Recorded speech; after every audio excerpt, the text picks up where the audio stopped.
तन्हा राहों में बिखरी हुई यादें संभाले जा रहा हूँ। तेरी बातों के साए में मैं खोया जा रहा हूँ। हर पल तेरी कमी का एहसास मेरे दिल को घेरता है।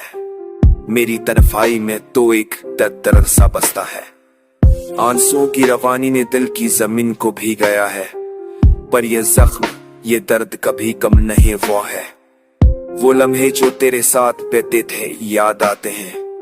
हर खुशी का रंग आज गम में बदल जाता है। रात के सन्नाटे में तेरी आवाज का गजर होता है, जो मेरी दुनिया को फिर से संवार देता है।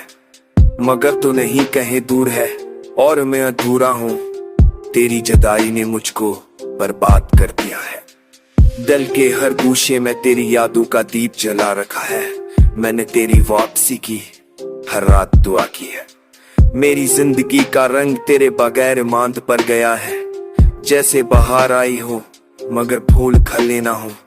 तेरी मुस्कुराहट की रोशनी अब मेरे दिल से छिन गई है और मैं बस तन्हा हूँ अपनी यादों के साथ। मेरी दुआएं तेरे लिए मेरी चाह तेरी राह तकती है। बस एक बार लूंगा, ये मेरी आखिरी आस है।